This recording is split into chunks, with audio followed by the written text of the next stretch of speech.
शादी के बाद मैं बहुत ज़्यादा खुश थी क्योंकि चाचू ने मुझे शुरू में ये सब किया था, इसीलिए मुझे सुकून मिलता था और शादी के बाद भी मुझे सुकून मिलती रहती है। मैं शादी से पहले ये सुकून देने वाले काम कर चुकी थी क्योंकि मुझे बचपन से ही गंदी फिल्में देखना पसंद था और देख देख कर ख़ुद को सुकून देती थी। ये उन दिनों की बात है जब चाचू काम के सिलसिले में हमारे घर रहते थे। उनकी अभी तक शादी ना हुई थी। एक दिन जब रात को चाचू के कमरे में उन्हें खाना देने के लिए गई तो ये देखकर मैं हैरान रह गई। मेरे चाचू अजीब आवाज़ें निकाल रहे थे और अपने शलवार में हाथ डालकर बहुत सुकून पा रहे थे। मैंने आगे बढ़कर थोड़ा सा देखा तो चाचू अपने मोबाइल में गंदी फिल्म देख रहे थे। चाचू अपने फिल्म में इतने मसरूफ़ थे कि उन्हें पता ही ना चला कि कमरे में कौन आया है, लेकिन मैं भी वहाँ पर कुछ देर खड़ी रही, ये सब तमाशा देखती रही थी। लेकिन कुछ देर के बाद चाचू निढाल बनकर बैठ गए क्योंकि वो अपने होशो आवाज़ खोकर बैठा था। इससे पहले कि चाचू की नज़र मुझ पर पड़ती, मैंने खाना टेबल पर रख कर वापस अपने कमरे में आ गई थी। मेरी हालत भी काफ़ी गैर हो गई थी। मैं जवान थी और शादी के काबिल हो चुकी थी। ये सब देखकर मुझसे बर्दाश्त नहीं हो रहा था। मैंने अपने मोबाइल में एक फ़िल्म डाउनलोड की और बैठकर उसे देखने लगी। फ़िल्म देखते हुए मेरे जहन में बार बार चाचू आ रहे थे। मैं सोच रही थी काश चाचू मेरे साथ बैठकर ये फ़िल्म देखते। मेरी बेचैनी बढ़ती जा रही थी। मैंने उठकर दरवाज़ा बंद करने के लिए जैसे ही मुड़ी, ये देखकर मैं हैरान रह गई कि चाचू मेरे पीछे खड़े थे। इसे देखकर मेरी तो टांगों से जान निकल गई थी। इससे पहले कि मैं कुछ करती, चाचू ने मेरे मुंह पर हाथ रख दिया और दरवाज़ा बंद कर दिया। चाचू ने मेरा हाथ पकड़कर मुझे अपने साथ बिठाया। वो फिल्म देखने लगे। फिर आहिस्ता आहिस्ता चाचू ने अपना हाथ मेरे सीने पर फेरना शुरू कर दिया। मेरे अंदर इतनी हिम्मत नहीं थी कि मैं चाचू का हाथ रोक सकती। मैंने अपना जिस्म मुकम्मल तौर पर ढीला छोड़ दिया था। चाचू ने मेरा हाथ पकड़कर अपने शरवाल के, मेरा नाम सीमा है, मेरी उम्र 20 साल है और मैं अपनी जिसामत की काफ़ी ज़्यादा ख्याल रखती थी। मेरी माँ एक गांव से ताल्लुक़ रखती थी। उस गांव का देसी घी काफ़ी मशहूर था। अपनी सेहत को बनाने के लिए वो लोग देसी घी का बहुत ज़्यादा इस्तेमाल करते थे। इसीलिए मेरी माँ ने मेरी चाचू की ड्यूटी लगा दी थी, जो कि दूर के रिश्ते में मेरे चाचू लगते थे। उनकी ड्यूटी लगा दी थी। वो हर महीने हमें देसी घी घर पहुँचाया करेंगे। मेरे चाचू काफ़ी जवान थे और उनकी अभी तक शादी ना हुई थी। उनके लिए काफ़ी रिश्ते आए थे और मेरी दादी भी यही चाहती थी कि उनकी शादी जल्दी से जल्दी हो जाए, वो अपनी शादी को अच्छी उम्र में एंजॉय कर सकें। फिर मेरे चाचू का यही कहना था कि पहले मैं अपनी पढ़ाई मुकम्मल करेंगे, उसके बाद वो अच्छी सी नौकरी मिल जाए। उसकी बात पर सब लोग चुप हो गए थे। मेरी अपनी चाचू से काफ़ी बनती थी। इसकी यही वजह थी, मैं अपने माँ बाप की इकलौती औलाद थी और बचपन में ही अपने चाचू के बहुत करीब थी। मेरे चाचू मुझसे काफ़ी ज़्यादा प्यार करते थे और जैसे जैसे मैं जवान होती गई, मेरी अम्मी ने मुझे समझाना शुरू कर दिया कि अब मुझे चाचू से फासला रखना चाहिए और एक हद में उनसे मिलना चाहिए। और इस बात पर मुझे थोड़ी मायूसी हो गई थी। पर अब मेरे चाचू एक माह बाद आए थे, जो मैं उनसे बैठकर गपशप करती हूँ। स्कूल के बाद अब कॉलेज जाती और कॉलेज में मेरी एक दोस्त बन गई थी। वो अमीर घराने से ताल्लुक़ रखती थी। उसका पढ़ाई से कोई ताल्लुक़ नहीं था। उसकी वजह से मेरा भी दिल पढ़ाई से हटता जा रहा था और मैं भी दूसरे कामों में बहुत ज़्यादा ध्यान देने लगी थी। इस बात पर किसी ने तवज्जो ना दी थी क्योंकि मैंने मैट्रिक अच्छे नंबरों से पास की थी। एक दिन मेरी सहेली ने मुझे एक यूएसबी दी। उस यूएसबी में उसने बहुत सारी मूवी डाल कर रखी थी और मैं जल्दी से घर पहुंच गई और रात होने का इंतज़ार कर रही थी। ये काम तो रात को किया करती थी ताकि कोई मुझे देख ना सके। घर के ऊपर वाले रूम में एक टीवी था, उसमें यूएसबी लगाकर बैठ जाती थी और वैसे भी ऊपर वाले पोर्शन में कोई नहीं रहता था, तो मैं आराम से मूवी देख लेती थी। एक दिन मेरी सहेली ने मुझे यूएसबी देते हुए कहा, मैं तुम्हें ये यूएसबी दे रही हूँ, इसमें एक ऐसी मूवी है, इस मूवी तुमने कभी देखी भी नहीं है, ये मूवी देखकर तुम्हें काफ़ी सुकून मिलेगा। मैं घर आई और रात होने का इंतज़ार करने लगी, कब रात हो और ये कब मैं मूवी देख सकूं। रात का इंतज़ार मुझसे नहीं हो पाया और मैं दिन के वक़्त ही ऊपर वाले पोर्शन में चली गई और टीवी में यूएसबी लगाती। फिर पीछे से मुझे मालूम हुआ कि मेरे चाचू आए हुए हैं। मुझे उनके आने की इतनी खुशी हुई कि मैं यूएसबी को भुलाकर उनसे मिलने के लिए चली गई थी।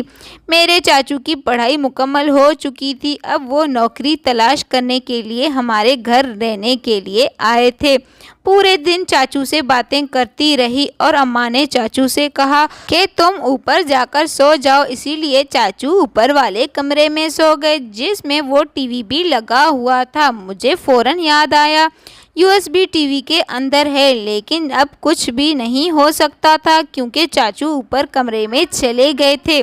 जब मैं रात को उन्हें खाना देने के लिए गई तो मुझे काफ़ी हैरानी हुई क्योंकि चाचू के कमरे से अजीब व गरीब आवाज़ें आ रहे थे। मुझे तजस्सुस हुआ, मैंने सोचा क्यों ना खिड़की से इन्हें देखूं वो क्या कर रहे हैं। जब मैंने हल्की सी खिड़की खोली और मैंने देखा, सामने का मंजर देखकर मेरे होश उड़ गए क्योंकि वहाँ एक नहीं बल्कि दो अजीब आवाज़ें थी। एक ये है कि सामने एक फ़िल्म लगी हुई थी, वही फ़िल्म थी जो मेरी दोस्त ने मुझे दी थी, वो काफ़ी गैर अखलाकी फ़िल्म थी। दूसरी ये थी कि मेरे चाचू वो फ़िल्म देखते हुए अपने हाथों से कुछ अजीब हरकतें कर रहे थे। मैंने ये सब देखा तो मुझे काफ़ी बेचैनी होने लगी थी। मेरा दिल कर रहा था मैं ये सब कुछ देखती रहूं। मैंने ऐसा नहीं किया क्योंकि चाचू का खाना ठंडा हो जाना था। मैंने जल्दी से दरवाज़े बजाया तो चाचू ने दरवाज़ा खोला। वो काफ़ी घबराए हुए थे। उन्होंने दरवाज़ा खोला और मुझसे खाना लेकर दरवाज़ा बंद कर दिया। अब मेरा भी दिल करता था क्योंकि मेरा दिल कर रहा था अब ये फ़िल्म मैं भी देख लूं। इस फ़िल्म को देखने से सुकून मिलेगा। फिर मैंने कुछ भी नहीं कर सकती थी। मैं सोच रही थी कि चाचू कमरे से बाहर निकलेंगे तो मैं यूएसबी वापस बाहर निकाल दूंगी, लेकिन अगले दिन भी चाचू कमरे से बाहर ना निकले। जब मैं रात को फिर से उन्हें खाना देने के लिए गई तो चाचू वही फ़िल्म देख रहे थे और चाचू वही काम कर रहे थे। मैं कुछ देर खड़ी होकर उन्हें देख रही थी, फिर मैंने इन्हें खाना दिया। अब मेरा भी दिल कर रहा था मैं भी वहीं अपने चाचू के साथ बैठकर वो फ़िल्म देख लूं। एक रात मैंने फ़ैसला कर लिया था। मैं सीधा चाचू को खाना देने के लिए गई तो चाचू ने मुझे देखा और घबरा गया। उन्हें वक्त ही नहीं मिला था कि वो मूवी बंद कर सकें, इसी वजह से अभी तक चली हुई थी क्योंकि उसमें बहुत सारे गैर अखलाकी सीन थे। अब हम दोनों के सामने वो मूवी चल रही थी। मुझे ये सब कुछ अजीब लग रहा था मगर मैंने हिम्मत करके अपने चाचू के साथ बैठ गई। जब चाचू ने मुझे कहा मुझे ऐसा नहीं करना चाहिए और मुझे वापस जाना चाहिए, मैंने हिम्मत करके चाचू को कह दिया ये मूवी तो मुझे मेरे दोस्त ने दी थी और इसे देखने के लिए मेरे पास वक्त ही नहीं मिल रहा था, इसीलिए मैं आपके साथ बैठकर ये मूवी देख रही हूँ। मेरे चाचू हैरान हो गए थे। वो मेरी ज़िद के आगे कुछ भी नहीं कर पाए और मैं अपने चाचू के साथ बैठकर वो मूवी देखने लगी। मूवी देखते हुए मुझे कुछ अजीब एहसास होने लगा था। मेरे चाचू भी मेरी हालत देख रहे थे। मुझे बहुत पसीना आने लगा था। फिर मेरे चाचू ने अचानक ही एक हाथ मेरे ऊपर रख दिया। उनके ऐसा करने से मुझे अजीब सा सुकून मिलने लगा था। मैं कुछ देर के बाद चाचू से दूर हुई और वापस जाने लगी तो चाचू ने कहा मेरे पास इससे भी अच्छी मूवी है, वो कल देखेंगे। फिर मैं वापस चली गई।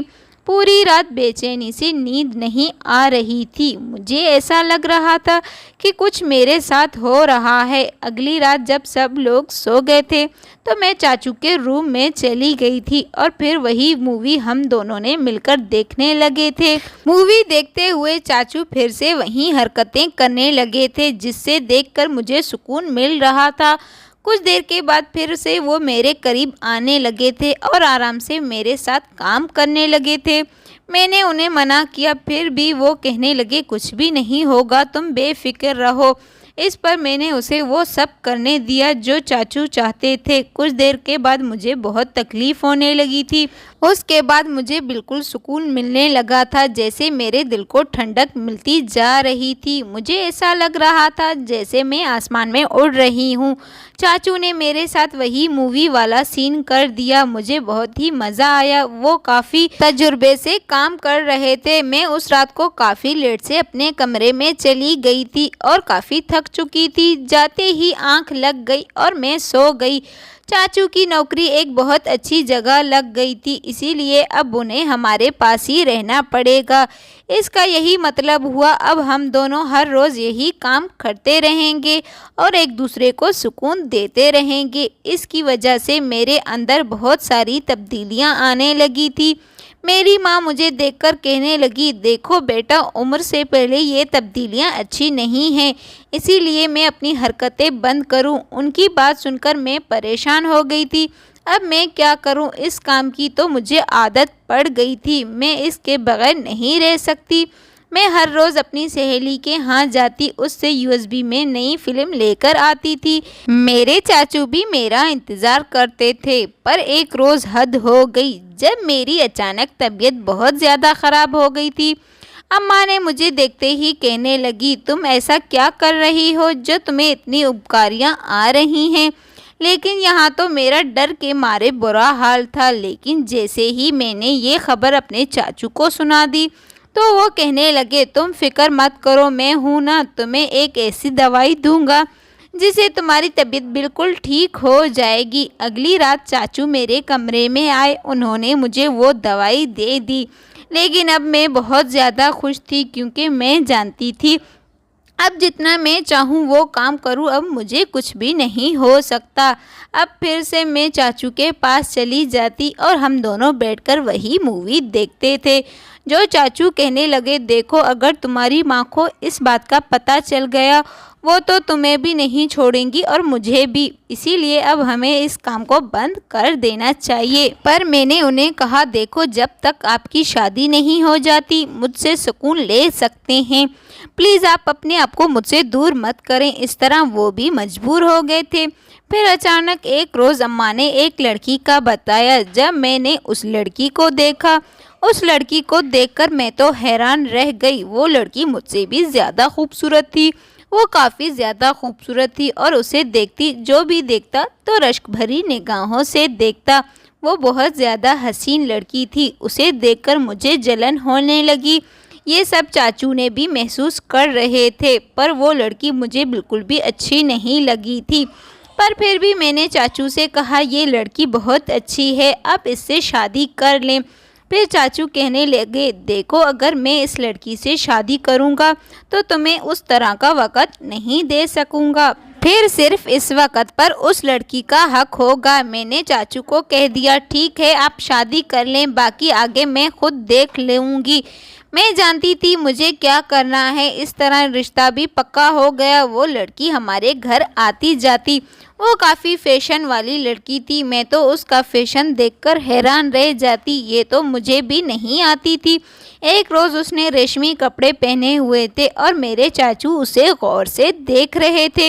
ये देखकर मुझे बहुत जलन महसूस होने लगी थी। फिर अचानक चाचू ने उसका हाथ पकड़ लिया और उसे अपने कमरे में लेकर गए। ये देखकर मेरे तो होश उड़ गए थे। मैं नहीं जानती थी अंदर क्या होने वाला है, पर जैसे ही मैंने अंदर खिड़की से झांका, ये देखकर तो मैं दंग रह गई। चाचू तो शादी से पहले वो सब कर रहे थे जो कभी मेरे साथ किया करते थे, लेकिन अब मैं क्या कर सकती थी। वो लड़की अजीब सी आवाज़ें निकाल रही थी, जिसकी वजह से चाचू तो और भी जोशीले नज़र आ रहे थे। मैंने बहुत कोशिश की कि चाचू को उससे दूर रख सकूं, लेकिन अब ऐसा मुमकिन नहीं हो सकता था। अब वो लड़की हमारे घर रोज़ आती जाती थी। मैं जानती थी चाचू उसके साथ भी वही करेंगे जो मेरे साथ किया करते थे। एक दिन चाचू ने मुझे उदास देखा और कहने लगे, तुम्हें भी अपने लिए एक लड़का ढूंढना चाहिए। लेकिन मैंने उन्हें कह दिया, मुझे कोई लड़का नहीं चाहिए। आपको मेरे फिक्र करने की ज़रूरत नहीं है। आप अपनी होने वाली बीवी पर ध्यान दें। चाचू सब जान गए थे कि इसे सब कुछ पता है। वो मुझसे माफ़िया मांगने लगे और कहने लगे, देखो अगर तुम कहोगी तो मैं इससे शादी नहीं करूँगा। मैं हैरान हो गई थी कि मेरी खातिर इतनी बड़ी कुर्बानी दे सकते हैं, लेकिन मैं जानती थी ऐसा कभी भी ना होगा। चाचू ज़रूर शादी करेंगे। खैर, मैंने उस लड़की से दोस्ती कर ली थी और हम दोनों आपस में बैठकर बातें भी किया करते थे। एक दिन मैंने उसे बातों ही बातों में कह दिया कि तुम्हारे सीने का साइज़ इतना बड़ा कैसे हो गया, तो मुझे भी बता दो, मैं भी अपने सीने का साइज़ बड़ा करना चाहती हूँ। इस तरह मेरी भी खूबसूरती में इजाफा हो जाएगा और मैं भी दिन ब दिन हसीन और जवान दिखने लगूंगी। मैंने अपनी अम्मा से कह दिया था, अम्मा देखें ये तो लड़कियों का खूबसूरत जेवर होता है, इसके बगैर लड़कियां खूबसूरत नहीं होती। मेरी बात सुनकर अम्मा पीछे हट गई थी। उस तरह मैंने भी बहुत ज़्यादा खूबसूरत थी। चाचू भी मुझे देख रहे थे। अब मैंने फैसला कर लिया था, मैंने भी अपने पास आने नहीं दूंगी। और कुछ दिनों के बाद चाचू की उस लड़की से शादी होने वाली थी। दिन तेजी से गुजर रहे थे, लेकिन अचानक शादी वाली रात उस लड़की की तबीयत बहुत ज़्यादा ख़राब हो गई थी। इस बात को लेकर चाचू भी बहुत ज़्यादा उदास हो गए थे और कहने लगे, मैं सोच भी नहीं सकता था कि शादी वाली रात मेरे साथ ये सब होगा।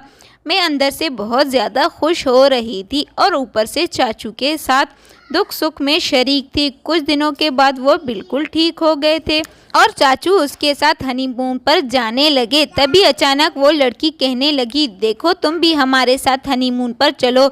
मैं ये सुनकर हैरान हो गई थी। मैंने कहा, नहीं, हनीमून तो 2 कपलों का होता है, मैं तुम लोगों के साथ नहीं चल सकती। मैंने कह दिया, देखो मुझे कबाब में हड्डी बनने की ज़रूरत नहीं है।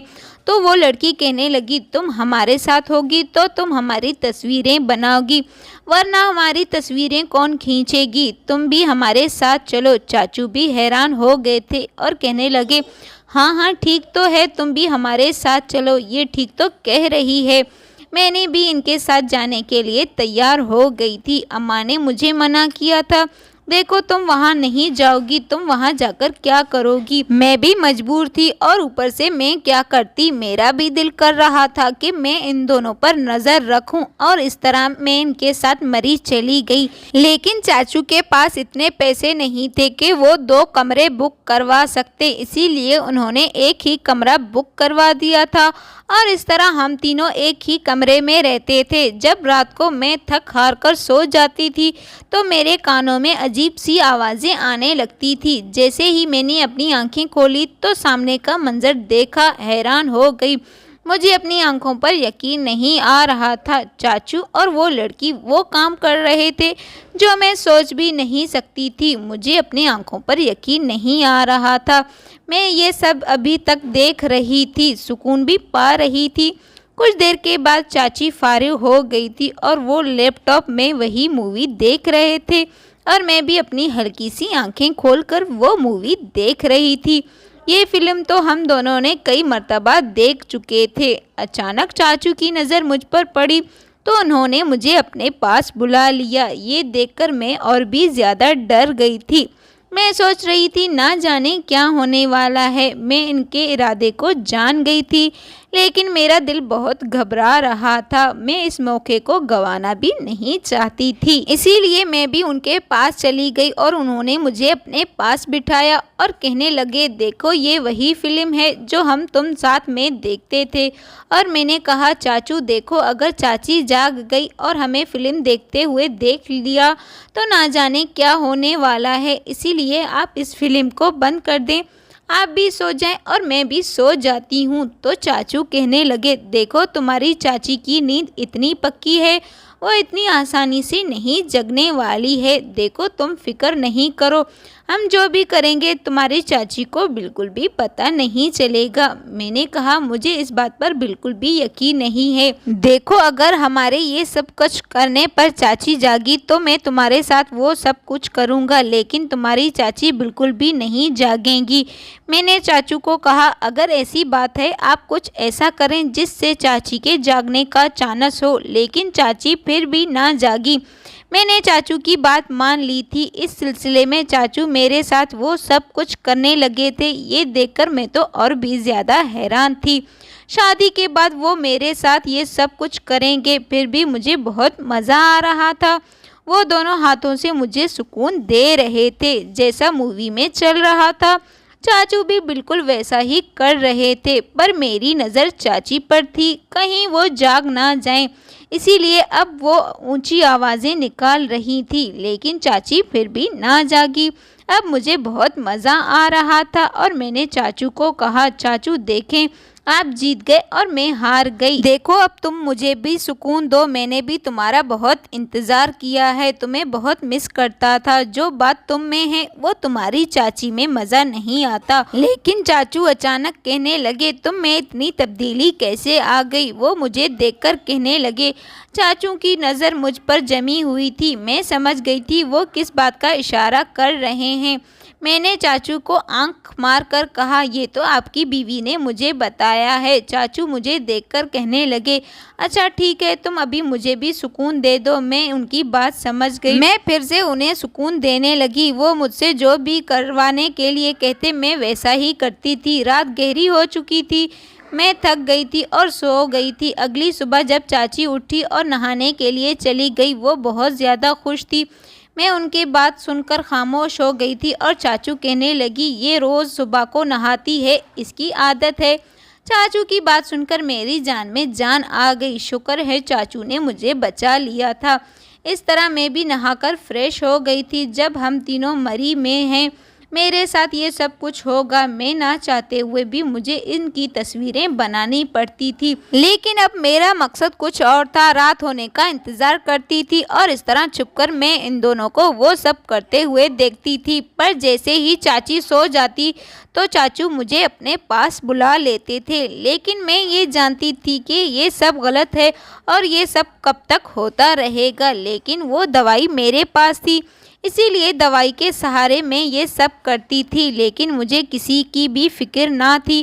पर मैं जानती थी क्योंकि आगे मेरे लिए बहुत मुश्किल होगा। जब मेरी शादी होगी और सबको ये पता चलेगा मैं ये सब कुछ पहले से करवा चुकी हूँ, वो तो यकीनन मुझे छोड़ देगा। इसी डर के सहारे मैंने ये सब कुछ बंद कर दिया था और चाचू को कह दिया मुझे अपनी ज़िंदगी में आगे बढ़ना है कि कहीं किसी को मेरे ऊपर शक ना हो जाए। तो चाचू कहने लगे, मैं खुद तुम्हारे लिए एक लड़का तलाश करूँगा, फिर देखना उसे पता भी नहीं चलेगा तुम ये सब कुछ पहले करवा चुकी हो। मैं बहुत ज़्यादा खुश हो गई थी और इसी तरह चाचू ने मेरे लिए लड़का तलाश कर लिया था। वो एक शरीफ सा शख्स था, उसे तो कुछ भी पता नहीं चला था। उसे देखकर मेरी सांस में सांस आ गई थी। इस तरह मेरी शादी उसके साथ हो गई थी और मेरी ज़िंदगी अच्छे से गुजर रही थी। लेकिन वो लड़का मुझे उस तरह खुश नहीं रखता था जैसे मेरी ज़िंदगी पहले गुजरती थी और मुझे अपनी चाचू की याद आती रहती थी। एक रोज़ चाचू मेरे घर आए और मेरे लिए एक दवाई लाए और कहने लगे, ये दवाई तुम अपने शौहर को पिला देना, वो तुम्हें बहुत ज़्यादा खुश रखेगा। और ये दवाई मैंने ऐसा ही इस्तेमाल किया, लेकिन मेरे शौहर ने मना कर दिया, कह दिया ऐसी दवाई से तबीयत ठीक नहीं रहती है। लेकिन मैं उनकी इस बातों से तंग आ गई थी। मैंने सोच लिया था अगर घी सीधी उंगली से ना निकले तो उंगली टेढ़ी करनी पड़ती है। मैंने वो दवाई दूध में मिलाकर उन्हें पिला दिया। जैसे ही वो दूध दवाई वाला पीता तो मुझे फ़ौरन अपने पास बुला लेता था। फिर से मुझे सारी ज़िंदगी सुकून मिलता रहता और मैंने अपने चाचू का शुक्रिया अदा किया। उनकी वजह से मेरी ज़िंदगी आसान हो गई थी। तो मोहतरम नाजरीन, अगर आप लोगों को ये वीडियो पसंद आई हो तो वीडियो को लाइक और चैनल को सब्सक्राइब कर देना। मज़ीद अच्छी वीडियोस देखने के लिए हमारे साथ जुड़े रहिए। आज के लिए इतना ही काफ़ी है, फिर मिलते हैं कल। अल्लाह हाफिज़। आपका इस बारे में क्या राय है कमेंट्स में ज़रूर बता देना। अल्लाह ताला इन दोनों को सज़ा ज़रूर देंगे क्योंकि वो उसका चाचा था और वो उसकी भतीजी। इन दोनों को बिल्कुल भी ऐसा नहीं करना चाहिए। वो दोनों, लड़की तो लेकिन छोटी उम्र की थी, उसे इतनी शौक़ थी वो शादी कर लेती।